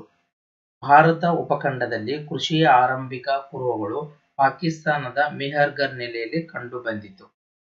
ಇಲ್ಲಿನ ಜನರು ವಾಸಕ್ಕೆ ಒಣ ಇಟ್ಟಿಗೆಗಳಿಂದ ಮನೆಗಳನ್ನು ನಿರ್ಮಾಣ ಮಾಡಿಕೊಂಡರು. ಕಾಶ್ಮೀರದ ಬುರ್ಜ್ ಹೋಮ್ ಪ್ರದೇಶದ ಜನರು ನೆಲದೊಳಗೆ ಗುಹೆಗಳನ್ನು ನಿರ್ಮಿಸಿಕೊಂಡಿದ್ದರು. ಕೃಷಿಯಲ್ಲಿ ಉತ್ಪಾದಿಸಿದ ಧಾನ್ಯವನ್ನು ಸಂಗ್ರಹಿಸಿಡುವ ಸಮಸ್ಯೆ ಎದುರಾದಾಗ ಕೈಗಳಿಂದ ಮಡಿಕೆ ಮಾಡುವ ವಿಧಾನವನ್ನು ಕಂಡುಕೊಂಡರು. ಅಲ್ಲದೆ ಕೆರೆಯುವ, ಕುಟ್ಟುವ, ಬೀಸುವ ಸಾಧನಗಳನ್ನು ಬೆಳಕಿಗೆ ತಂದರು. ಈ ಕಾಲದಲ್ಲಿಯೇ ಆರಂಭಿಕ ಹಳ್ಳಿಗಳು ಏಳಿಗೆಗೆ ಬಂದವು. ಚಕ್ರದ ಪರಿಚಯವಾದ ನಂತರ ಗುಣಾತ್ಮಕ ಮತ್ತು ವೈವಿಧ್ಯಮಯವಾದಂತಹ ಮಡಿಕೆಗಳನ್ನು ಮಾಡಲು ಪ್ರಾರಂಭ ಮಾಡಿದರು. ಹೌದಾ? ಇಲ್ಲಿದೆ ನೋಡಿ, ಮಡಿಕೆಗಳನ್ನು ತಯಾರಿಸಲು ಸಾಧ್ಯವಾಯಿತು. ಈ ಕಾಲದಲ್ಲಿ ಕಲ್ಲಿನ ಆಯುಧಗಳನ್ನು ಚೆನ್ನಾಗಿ ಉಜ್ಜಿ ನಯಗೊಳಿಸಿ ಬಳಸುತ್ತಿದ್ದರು. ಬಳ್ಳಾರಿ ಸಮೀಪದ ಸಂಗನಕಲ್ಲು ಈ ರೀತಿಯ ಆಯುಧ ಉತ್ಪಾದನಾ ನೆಲೆಯಾಗಿತ್ತು. ವಿಶೇಷವಾಗಿ ಕೈಗೊಡಲಿ ಮೂಳೆಗಳಿಂದ ತಯಾರಿಸಿದ ಆಯುಧಗಳನ್ನು ಬಳಸುತ್ತಿದ್ದರು. ಕರ್ನಾಟಕದ ಬನಹಳ್ಳಿ, ಬ್ರಹ್ಮಗಿರಿ, ಬೂದಿಹಾಳ, ಹಳ್ಳೂರು, ಇಕ್ಲಿಹಾಳ, ಟಿ. ನರಸೀಪುರ, ಉಟ್ನೂರು, ಬಿಹಾರದ ಚಿರಾಂಡ್ ಮುಂತಾದ ಕಡೆಗಳಲ್ಲಿ ನವಶಿಲಾಯುಗದ ನೆಲೆಗಳು ಕಂಡುಬಂದಿವೆ. ಸಾಮಾನ್ಯವಾಗಿ ಈ ಕಾಲವನ್ನು ಇಂದಿಗೆ 9000 ರಿಂದ 5000 ವರ್ಷಗಳವರೆಗೆ ಗುರುತಿಸಬಹುದು. ನೋಡಿ, ಈ ಕಾಲಮಾನದಲ್ಲಿ ತುಂಬಾ ಇಂಪಾರ್ಟೆಂಟ್ ಬದಲಾವಣೆಗಳು ಆಗಕ್ಕೆ ಪ್ರಾರಂಭಿಸಿದ್ವು. ಹೌದಾ? ಇಲ್ಲಿ ಫಸ್ಟ್ ಒನ್ ಏನಪ್ಪಾ ಅಂತಂದ್ರೆ, ಇವರು ಪಶುಪಾಲಕರಾಗಿದ್ರು. ಆಲ್ರೆಡಿ ಅಲ್ಲಿ ನಮಗೆ ನಾವು ಮಧ್ಯಶಿಲಾಯುಗದ ಅಂತ್ಯಕ್ಕೆ ಇಲ್ಲಿ ಪಶುಗಳ ಸಾಕಾಣಿಕೆ ಪ್ರಾರಂಭ ಮಾಡ್ಕೊಂಡಿದ್ರು. ಹೌದಾ? ಇವರ ಪಶುಗಳಿಗೆ ಮತ್ತು ತಮಗೆ ಆಹಾರದ ಕೊರತೆ ಸ್ಟಾರ್ಟ್ ಆದಾಗ ಏನ್ ಮಾಡಿದ್ರಪ್ಪ ಅವರು ಅಂದ್ರೆ ಆಹಾರ ಉತ್ಪಾದನೆಗೆ ಮುಂದಾದ್ರು. ನೋಡಿ, ಕೃಷಿಯ ಆರಂಭಕ್ಕೆ ಮೂಲ ಎಲ್ಲಪ್ಪ ಅಂದ್ರೆ ನವಶಿಲಾಯುಗದಲ್ಲಿ. ಇದನ್ನ ನೆನ್ಪಿಟ್ಕೊಳ್ಳಿ, ಈ ಪಾಯಿಂಟ್ ತುಂಬಾ ಇಂಪಾರ್ಟೆಂಟ್. ಹೌದಾ? ನೆಕ್ಸ್ಟ್ ಏನಪ್ಪಾ ಹಾಗಾದ್ರೆ ಅಂತಂದ್ರೆ, ಈ ತರ ಅವರು ಒಂದ್ ಕಡೆ ಪರ್ಟಿಕ್ಯುಲರ್ ಕೃಷಿ ಮಾಡಕ್ ಪ್ರಾರಂಭಿಸಿದಾಗ ಅಲ್ಲಿ ಅವರು ನಿರ್ದಿಷ್ಟವಾದ ಪ್ರದೇಶದಲ್ಲಿ ನೆಲೆ ಊರಬೇಕಾಯ್ತು. ಅಲೆಮಾರಿಗಳಾಗಿದ್ದರು ನೆಲೆಸಕ್ ಪ್ರಾರಂಭ ಮಾಡಿದ್ರು. ಹೌದಾ? ಇಲ್ಲಿ ನಮಗೆ ಭಾರತ ಉಪಖಂಡದಲ್ಲಿ ಕೃಷಿ ಆರಂಭಿಕ ಕುರುಹು ಎಲ್ಲಿ ಸಿಗುತ್ತಪ್ಪ ಅಂದ್ರ ಪಾಕಿಸ್ತಾನದ ಮೆಹರ್ಗರ್ ನೆಲೆಯಲ್ಲಿ ಕಂಡು ಬರುತ್ತೆ. ಇದು ಭಾರತ ಉಪಖಂಡದಲ್ಲಿತ್ತು ಮುಂಚೆ. ಇದು ಇಂಪಾರ್ಟೆಂಟ್ ಪಾಯಿಂಟ್, ಇದನ್ನು ನೋಟ್ ಮಾಡ್ಕೊಳ್ಳಿ. ನೆಕ್ಸ್ಟ್, ಇಲ್ಲಿನ ಜನರು ವಾಸಕ್ಕೆ ಒಣ ಇಟ್ಟಿಗೆಗಳಿಂದ ಮನೆಗಳನ್ನು ನಿರ್ಮಾಣ ಮಾಡ್ಕೊಳ್ತ ಇದ್ರು. ಹೌದಾ? ಆಮೇಲೆ ಕಾಶ್ಮೀರದ ಬುರ್ಜ್ ಹೋಮ್ ಅನ್ನೋ ಪ್ರದೇಶ ಬರುತ್ತೆ. ಅಲ್ಲಿ ಏನ್ ಮಾಡ್ತಾ ಇದ್ರಪ್ಪ ಅಂದ್ರ ನೆಲೆಮಾಳಿಗೆ ಅಂದ್ರೆ ನೆಲದೊಳಗೆ ಗುಹೆಗಳನ್ನ ಮಾಡ್ಕೊಂಡು ಅಲ್ಲಿ ವಾಸ ಮಾಡ್ತಾ ಇದ್ರು. ನೆಕ್ಸ್ಟ್, ಇಲ್ಲಿ ಆಹಾರನ ಉತ್ಪಾದನೆ ಮಾಡಕ್ ಪ್ರಾರಂಭ ಆಯ್ತು. ಹೌದಾ? ಅವುಗಳ ಸಂಗ್ರಹಣೆ ಮಾಡ್ಬೇಕಲ್ಲ, ಆ ಸಂಗ್ರಹಣೆ ಮಾಡಕ್ಕೋಸ್ಕರ ಅವರು ಮಣ್ಣಿನ ಮಡಿಕೆಗಳನ್ನು ತಯಾರಿ ಮಾಡೋ ವಿಧಾನ ಕಂಡುಹಿಡ್ಕೊಂಡ್ರು. ನಂತರ ಇಲ್ಲೇನಾಯ್ತಪ್ಪ ಅಂದ್ರ ಹೀಗೆ ವಾಸ ಮಾಡ್ಕೊಂತ ಇಲ್ಲಿ ಆರಂಭಿಕ ಹಳ್ಳಿಗಳ ವ್ಯವಸ್ಥೆ ಪ್ರಾರಂಭ ಆಯಿತು. ಸಾಮೂಹಿಕವಾಗಿ ಇಲ್ಲಿ ಮನೆಗಳನ್ನ ಕಟ್ಕೊಂಡು ವಾಸ ಮಾಡಕ್ಕೆ ಪ್ರಾರಂಭಿಸಿದ್ರು ಅಂತ. ಯಾವಾಗ ಇಲ್ಲಿ ಚಕ್ರದ ಪರಿಚಯವಾಯ್ತೋ ಅಲ್ಲಿಂದ ಏನಾಯ್ತಪ್ಪ ಅಂತಂದ್ರ ಮಡಿಕೆಗಳು ತಯಾರಿಕೆಯಲ್ಲಿ ಸುಧಾರಣೆ ಕಾಣಕ್ ಸ್ಟಾರ್ಟ್ ಆಯ್ತು. ಇನ್ನು ಫೈನ್ ಕ್ವಾಲಿಟಿ ಒಳಗ ಮಡಿಕೆಗಳನ್ನ ನಿರ್ಮಾಣ ಮಾಡಿದ್ರು. ಹೌದಾ? ಇದಿಷ್ಟು ನಮಗೆ ನವಶಿಲಾಯುಗದ್ದು. ಆದ್ರೆ ಇಲ್ಲಿ ಮೇನ್ ಏನಪ್ಪಾ, ಇದ್ರ ನೆಲೆಗಳು ಎಲ್ಲೆಲ್ಲಿ ಬರ್ತವೆ ಅಂತ ನೋಡ್ಬೇಕು. ಅದಕ್ಕೂ ಮುಂಚೆ ಇವರು ಏನು ಮಧ್ಯಶಿಲಾಯುಗದಲ್ಲಿ ಬಳಸ್ತಿದ್ರಲ್ಲ, ಅದಕ್ಕಿಂತನೂ ಫೈನ್ ಕ್ವಾಲಿಟಿ ಉಜ್ಜಿ ನಯಗೊಳಿಸಿರ್ತಕ್ಕಂಥ ಆಯುಧಗಳ ಬಳಕೆನ ಮಾಡ್ತಾ ಇದ್ರು ಇಲ್ಲಿ. ಹೌದಾ, ಇಲ್ಲಿ ಮೇನ್ ನಮಗೆ ಬಳ್ಳಾರಿ ಸಮೀಪದ ಸಂಗನಕಲ್ಲು, ಅಲ್ಲಿ ಇದಕ್ಕೆ ಆಧಾರ ಸಿಗುತ್ತೆ. ಇವಾಗ ನೋಡಿ 2024 PCCRDR ಎಕ್ಸಾಮ್ ಏನಾಗ್ತಲ್ಲ, ಅಲ್ಲಿ ಈ ಕ್ವಶನ್ ಬಂದಿದೆ. ಹೇಳಿದ್ದಾರೆ ಸಂಗನಕಲ್ಲು ಅನ್ನೋದು ಇಲ್ಲಿ ಇವತ್ತಿನ ಯಾವ ಜಿಲ್ಲೆಯಲ್ಲಿ ಕಂಡು ಬರುತ್ತಾ ಅಂತ. ಬಳ್ಳಾರಿ. ನೋಡಿದ್ರ, ಈ ತರ ನಮಗೆ ಯಾಕಪ್ಪ ಇವು ನಮ್ಗೆ ಇಂಪಾರ್ಟೆಂಟ್ ಸ್ಟೇಟ್ ಬುಕ್ಸ್ ಅಂದ್ರೆ ಈ ಕಾರಣಕ್ಕೋಸ್ಕರ. ನೆಕ್ಸ್ಟ್ ಎಲ್ಲೆಲ್ಲಿ ನೆಲೆಗಳಿದಾವೆ ಅಂತೇಳಿ ಆವಾಗ್ಲೇ ಹೇಳಿದ್ದೇನೆ, ಇವುಗಳನ್ನ ನೋಟ್ ಮಾಡ್ಕೊಳ್ಳಿ ಕ್ಲೀನ್ ಆಗಿ. ಇದಿಷ್ಟು ನಮಗ ನವಶಿಲಾಯುಗ. ಇಲ್ಲಿ ನೋಡಿ ಮ್ಯಾಪ್ ಅಲ್ಲಿ ಕೊಟ್ಟಿದ್ದಾರೆ ಎಲ್ಲೆಲ್ಲಿ ಬರ್ತಾ ಪ್ಲೇಸ್ಗಳನ್ನ, ನೆಲೆಗಳನ್ನ. ಹೌದಾ, ಇಲ್ಲಿ ಐಡೆಂಟಿಫಿಕೇಶನ್ ನಿಮಗೆ ಯಾವ ಕಲರ್ ಇದ್ದ ಯಾವ ನೆಲೆ ಅಂತೇಳಿ. ಇಲ್ಲಿ ನಾವ್ ಹೇಳಿದ್ವಲ್ಲ ಬುರ್ಚೋಮ್, ಗುಹೆಗಳಲ್ಲಿ ವಾಸ ಮಾಡ್ತಾ ಇದ್ರು ಕಾಶ್ಮೀರದಲ್ಲಿ ಅಂತ ಹೇಳಿ ಅದು. ನೆಕ್ಸ್ಟ್ ಮೆಹರ್ಗರ್, ಕೃಷಿಯ ಉಗಮ ಆಗಿರೋ ಪ್ಲೇಸ್, ಇಲ್ಲಿ ಕೃಷಿ ಪ್ರಾರಂಭ ಮಾಡಿದ್ದು. ಅದೇ ರೀತಿ ಇಲ್ಲಿ ನೆಲೆಗಳು ಎಲ್ಲೆಲ್ಲಿ ಬಂದಿದಾವೆ ಅಂತ ಹೇಳಿ, ಇಲ್ಲಿ ಚಿತ್ರ ಬಿಡಿಸ ಪ್ರಾರಂಭ ಮಾಡಿದ್ರು ಅಂತ ಹೇಳಿ. ಇವನ್ನೆಲ್ಲ ನೋಟ್ ಮಾಡ್ಕೊಳ್ಳಿ. ಓಕೆನಾ. ನೆಕ್ಸ್ಟ್ ಯಾವ್ದಪ್ಪ ಅಂತಂದ್ರೆ ಲೋಹಗಳ ಯುಗ. ನವಶಿಲಾಯುಗದ ಕೊನೆಯ ಕಾಲಕ್ಕೆ ಲೋಹಗಳ ಬಳಕೆ ಆರಂಭವಾಯಿತು. ಹೌದಾ, ಲೋಹದ ಮೊದಲು ಮಾನವನು ಬಳಸಿದಂತಹ ಲೋಹ ತಾಮ್ರ. ತಾಮ್ರಕ್ಕೆ ತವರವನ್ನು ಸೇರಿಸಿ ಕಂಚು ಉತ್ಪಾದಿಸುವುದನ್ನು ಕಲಿತರು. ಕಂಚು ತಾಮ್ರಕ್ಕಿಂತ ಗಡುಸಾದ ಒಂದು ಮಿಶ್ರ ಲೋಹವಾಗಿತ್ತು ಅಂತ. ನೋಡಿ, ಮಾನವನ ವಿಕಾಸ ಹಳೆ ಶಿಲಾಯುಗ, ಮಧ್ಯಶಿಲಾಯುಗ ಹಾಗೂ ನವಶಿಲಾಯುಗಕ್ಕೆ ಆದ ಹಾಗೆ ಅವನು ತುಂಬಾ ಅನ್ವೇಷಣೆಗಳನ್ನ ಮಾಡ್ತಾ ಹೋದ. ಇವಾಗ ಅವನು ಶಿಲೆಗಳನ್ನ ಬಳಸೋದು ಬಿಟ್ಟು ನೆಕ್ಸ್ಟ್ ಲೋಹಗಳನ್ನ ಬಳಕೆಗೆ ಪ್ರಾರಂಭವಾದ. ಲೋಹಗಳ ಸಂಶೋಧನೆ ಮಾಡಿದ, ಲೋಹಗಳ ಬಳಕೆಗೆ ಪ್ರಾರಂಭವಾದ. ಹಾಗಾದ್ರೆ ಇಲ್ಲಿ ಮೊದಲು ಮಾನವ ಬಳಸಿದಂತ ಲೋಹ ಯಾವ್ದಪ್ಪ ಅಂತಂದ್ರೆ ತಾಮ್ರ. ಈ ತಾಮ್ರ ತುಂಬಾ ಸಾಫ್ಟ್ ಆಗಿರೋದ್ರಿಂದ ಅವನು ಏನ್ ಮಾಡಿದ, ತಾಮ್ರಕ್ಕೆ ತವರವನ್ನು ಸೇರಿಸಿ ಕಂಚು ಉತ್ಪಾದನೆಗೆ ಮುಂದಾದ. ಅಂದ್ರೆ ಫಸ್ಟ್ ಮಾನವ ಸಂಶೋಧನೆ ಮಾಡಿದ್ದು ಬಳಸಿದ್ದು ಯಾವ್ದಪ್ಪ ಅಂದ್ರ ಕಾಪರ್, ತಾಮ್ರ. ಇವನ್ ಏನ್ ಮಾಡಿದಪ್ಪ ಅಂತಂದ್ರೆ ಟಿನ್ ಪ್ಲಸ್ ಕಾಪರ್ ಸೇರಿಸ್ಬಿಟ್ಟು ಬ್ರಾಂಜ್, ಕಂಚನ್ನು ಉತ್ಪಾದನೆ ಮಾಡಿದ. ನೋಡಿ, ಅವಾಗಿನ ಕಾಲದಲ್ಲೇನೆ ನಮ್ಮ ನಾಗರಿಕತೆಗೆ ಯಾವ ರೀತಿ ಲೋಹಗಳ ಮಿಶ್ರಣ ಮಾಡಿ ಇನ್ನೊಂದು ಲೋಹ ಕಂಡಿಡ ಜ್ಞಾನ ಇತ್ತು ಅಂತ ಹೇಳಿ ಇವಾಗ ನಮಗೆ ತಿಳಿಯುತ್ತದೆ. ಹೌದಾ, ಇದಿಷ್ಟು ಲೋಹ ಯುಗ. ಇಲ್ಲಿಂದ ಲೋಹ ಯುಗ ಪ್ರಾರಂಭವಾದ ಮೇಲೆ ಏನಾಯ್ತು, ನೆಕ್ಸ್ಟ್ ತಾಮ್ರ ಮತ್ತು ಕಂಚಿನ ಯುಗ ಅಂತ ಬರುತ್ತ. ತಾಮ್ರ ಮತ್ತು ಕಂಚಿನ ಯುಗದಲ್ಲಿ ತಾಮ್ರ ಮತ್ತು ಕಂಚಿನ ಆಯುಧಗಳ ಪ್ರಮಾಣ ಅತ್ಯಲ್ಪವಾಗಿದ್ದರಿಂದ ಅವುಗಳ ಜೊತೆಯಲ್ಲಿಯೇ ಶಿಲಾಯುಧಗಳು ಮುಂದುವರೆದವು. ಆದ್ದರಿಂದ ಈ ಕಾಲವನ್ನು ತಾಮ್ರ ಕಂಚಿನ ಶಿಲಾಯುಗ ಎಂದು ಕರೆಯಲಾಗುತ್ತದೆ. ಇದು 5000 ವರ್ಷಗಳಿಂದೀಚೆಗೆ ಕಂಡು ಬರುತ್ತದೆ. ಕೃಷಿ ಮತ್ತು ಪಶುಪಾಲನೆ ಪ್ರಧಾನ ಉದ್ಯೋಗವಾಗಿತ್ತು. ಚಕ್ರಗಳಿಂದ ಮಾಡಿದ ಅಲಂಕೃತ ಮಡಿಕೆಗಳು ಈ ಕಾಲದಲ್ಲಿ ಕಂಡುಬರುತ್ತವೆ. ತಾಮ್ರದ ಉಪಕರಣಗಳು, ಆಭರಣಗಳು ದೊರಕಿವೆ. ಭೂಮಿಯನ್ನು ಆಳವಾಗಿ ಉಳಲು ಮತ್ತು ಅರಣ್ಯ ಕಡಿದು ಕೃಷಿ ಭೂಮಿಯಾಗಿ ಪರಿವರ್ತಿಸಲು ಕಂಚಿನ ಉಪಕರಣಗಳು ನೆರವಾದವು. ಇದರಿಂದಾಗಿ ಆಹಾರ ಪದಾರ್ಥಗಳ ಉತ್ಪಾದನೆಯಲ್ಲಿ ಹೆಚ್ಚಳ ಕಂಡಿತು. ಹೆಚ್ಚುವರಿ ಧಾನ್ಯವನ್ನು ಅಗತ್ಯವಿರುವ ಪ್ರದೇಶಗಳಿಗೆ ಕಳಿಸುವ ಮೂಲಕ ವ್ಯಾಪಾರ ವಹಿವಾಟು ಆರಂಭವಾದವು. ಪರಿಣಾಮವಾಗಿ ವಾಯುವ್ಯ ಭಾರತದ ಸಿಂಧೂ ಮತ್ತು ಅದರ ಉಪನದಿಗಳ ಕೊಳ್ಳದಲ್ಲಿ ಹರಪ್ಪ ನಾಗರಿಕತೆಯಂತಹ ಬೃಹತ್ ಸಂಸ್ಕೃತಿ ತಲೆ ಎತ್ತಲು ಸಾಧ್ಯವಾಯಿತು. ಇದನ್ನು ಮೊದಲ ನಗರೀಕರಣವೆಂದು ಇತಿಹಾಸಕಾರರು ಗುರುತಿಸುತ್ತಾರೆ. ದಕ್ಷಿಣ ಭಾರತದಲ್ಲಿ ತಾಮ್ರಕ್ಕೆ ಹೋಲಿಸಿದಾಗ ಕಂಚಿನ ಬಳಕೆ ಹೆಚ್ಚಾಗಿರಲಿಲ್ಲ.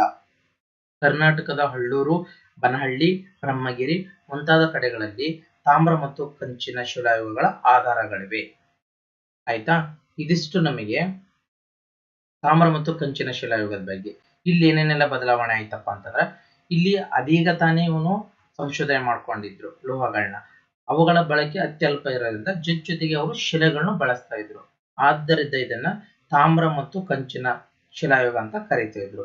ಇದು 5000 ವರ್ಷಗಳಿಂದ ಈಚೆಗೆ ಬಂದಿರೋದು.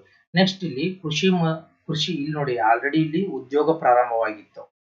ಇವರು ಕೃಷಿ ಮತ್ತು ಪಶುಪಾಲನೆ ಉದ್ಯೋಗವನ್ನಾಗಿ ಮಾಡ್ಕೊಂಡಿದ್ರು. ಮುಂಚೆ ಮಡಿಕೆಗಳನ್ನು ಜಸ್ಟ್ ಆಹಾರ ಸಂಗ್ರಹಣೆ ಮಾಡ್ತಿದ್ದವರು ನೆಕ್ಸ್ಟ್ ಇಲ್ಲಿ ಮುಂದುವರೆದು ಅಲಂಕೃತ ಮಡಿಕೆಗಳ ತಯಾರಿಕೆಗೆ ಪ್ರಾರಂಭ ಮಾಡ್ಕೊಂಡ್ರು. ಆಮೇಲೆ ಇಲ್ಲಿ ತಾಮ್ರದ ಉಪಕರಣಗಳಾಗಿರುವುದು ನೋಡಿ, ಆಭರಣಗಳು ಬಳಕೆ ಪ್ರಾರಂಭವಾಯ್ತು. ಇಲ್ಲಿ ಆರ್ನಮೆಂಟ್ಸ್ ಅಂಡ್ ಜ್ಯುವೆಲರ್ಸ್ ನ ಇಲ್ಲಿ ಬಳಕೆ ಮಾಡಕ್ ಪ್ರಾರಂಭಿಸಿದ್ರು. ನೆಕ್ಸ್ಟ್ ನಾವು ಅವಾಗ್ಲೇ ಹೇಳಿದ್ವಿ, ಕಂಚು ಇದು ತಾಮ್ರ ಮತ್ತು ತವರಗಳ ಮಿಶ್ರಣ ಮಾಡಿಕೊಂಡು ಕಂಚು ಅದನ್ನ ಉತ್ಪಾದನೆ ಮಾಡಿದ್ರು ಅಂತ ಹೇಳಿ. ಇದು ಹಾರ್ಡ್ ಭೂಮಿಗಳನ್ನು ಹೆಚ್ಚಿನ ಆಳವಾಗಿ ಉಳುಮೆ ಮಾಡಕ್ ಪ್ರಾರಂಭ ಮಾಡಿದ್ರು. ಈ ಉಪಕರಣ ಬಳಸ್ಕೊಂಡು ಅರಣ್ಯ ನಾಶ ಮಾಡಿಕೊಂಡು ಅಲ್ಲಿ ಜಾಗ ಮಾಡಿ ಅಲ್ಲಿ ಕೃಷಿ ಪ್ರಾರಂಭ ಮಾಡಿದ್ರು. ಆಯ್ತಾ, ಇದರಿಂದ ಕೃಷಿ ಉತ್ಪಾದನೆ ಕೂಡ ಹೆಚ್ಚಾಯ್ತು.